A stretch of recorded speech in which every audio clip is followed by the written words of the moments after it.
Assalamualaikum barai, mudah-mudahan barai semua dalam keadaan sehat walafiat, dimurahkan rezeki senantiasa ada dalam lindungan Allah Subhanahu wa taala. Barai, untuk topik kita kali ini yaitu kebijakan terbaru Menteri Pendidikan Dasar Menengah Abdul Mukhti. Guru libur mengajar sehari dalam sepekan, tapi bukan untuk santai, ini alasannya.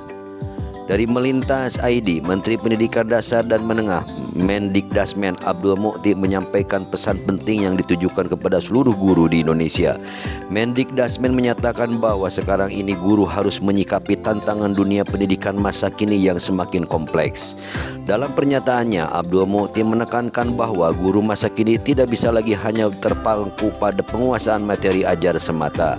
Di tengah perubahan zaman yang pesat, guru dituntut untuk terus belajar, terutama di bidang teknologi dan literasi digital. Kami baru saja menerbitkan kebijakan-kebijakan yang memberikan ruang kepada para guru untuk dapat bekerja dengan sebaik-baiknya, ujar Abdul Mukhti dalam keterangan resminya.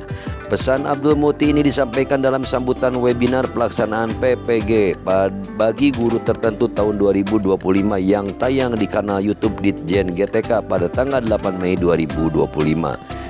Salah satu kebijakan yang baru saja diterbitkan adalah pemberian 1 hari khusus dalam seminggu yang didedikasikan bagi guru untuk belajar dan mengembangkan kompetensinya. Hari belajar guru tersebut, lanjut Mukhti, merupakan hari di mana guru tidak perlu mengajar di kelas.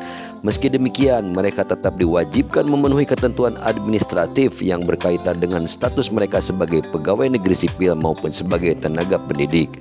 Mukhti menjelaskan bahwa dunia saat ini tengah berada dalam apa yang disebut sebagai era eksponensial, yakni masa di mana perkembangan teknologi berlangsung begitu cepat dan masif sehingga membawa perubahan besar dalam berbagai aspek kehidupan, bukan hanya dalam cara manusia bekerja, berkomunikasi dan belajar, tetapi juga dalam tatanan nilai, norma sosial, serta cara berpikir dan berperilaku generasi muda. Sekarang kita hidup dalam era digital, era di mana kita juga dituntut untuk menguasai kemampuan yang merupakan konsekuensi dari dunia digital itu, kata Mukhti. Teknologi tidak hanya mempengaruhi kehidupan sehari-hari, tetapi juga membentuk kembali orientasi dan pandangan hidup anak-anak kita, imbuh Mukhti. Menurut Mukhti, perkembangan ini tidak dapat dihindari dan dunia pendidikan harus mampu beradaptasi. Anak-anak sebagai generasi digital mengalami perubahan dalam cara berpikir dan belajar. Pola interaksi mereka dengan informasi, lingkungan bahkan dengan otoritas seperti guru dan orang tua juga mengalami pergeseran. Dalam konteks ini, Mukhti menekankan bahwa guru tidak lagi cukup hanya memahami substansi mata pelajaran yang diajarkan. Peran guru kini harus diperluas sebagai pendamping proses transformasi murid. Guru dituntut untuk menjadi fasilitator, mentor, bahkan mitra belajar bagi siswa dalam menghadapi kompleksitas dunia yang terus berubah. Guru harus memahami dan mendampingi murid-muridnya dalam menjalani kehidupan yang penuh tantangan.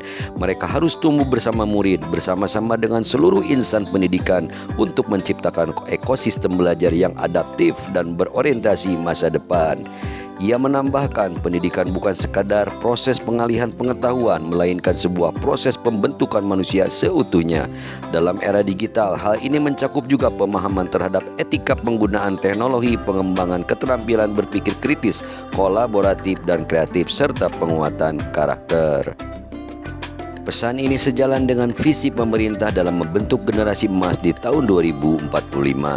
Generasi yang diharapkan mampu membawa Indonesia menjadi negara maju berdaya saing tinggi saat memasuki 1 abad kemerdekaannya. Menurutnya, guru memegang peran kunci dalam mewujudkan generasi emas 2045. Mereka tidak hanya mengajar, tapi juga menjadi arsitek masa depan bangsa. Oleh karena itu, penguatan kapasitas guru adalah salah satu pilar utama dalam transformasi pendidikan nasional. Dengan diberikannya waktu khusus untuk belajar, diharapkan para guru dapat memperbarui pengetahuan, meningkatkan keterampilan pedagogis dan digital. Dengan kebijakan ini diharapkan guru dapat memperluas wawasan mereka terkait dinamika sosial dan global. Kebijakan ini diharapkan mampu menciptakan ruang reflektif sekaligus inovatif bagi para pendidik untuk terus berkembang. Melalui kebijakan dan pesan tersebut, Abdul Mu'ti menegaskan kembali komitmen pemerintah untuk menjadikan guru sebagai pusat perubahan pendidikan. Dengan guru yang terus belajar dan bertumbuh, sistem pendidikan Indonesia diyakini akan lebih siap menghadapi tantangan zaman serta lebih mampu mendampingi generasi muda menuju masa depan yang gemilang. Baraya untuk topik kebijakan terbaru Mendikdasmen Abdul Mu'ti, di mana guru diberikan libur sehari dalam satu pekan, libur mengajar maksudnya, dan topiknya telah kita bahas. Cukupan sampai di sini. Mohon pamit seperti biasa. Sebelum pamit, mohon dukungannya untuk mensubscribe, menyukai, mengomentari serta membagikannya. Mohon maaf bila ada salah dan hilap. Hatur nuhun, terima kasih. Salam Baraya. Wassalamualaikum warahmatullahi wabarakatuh.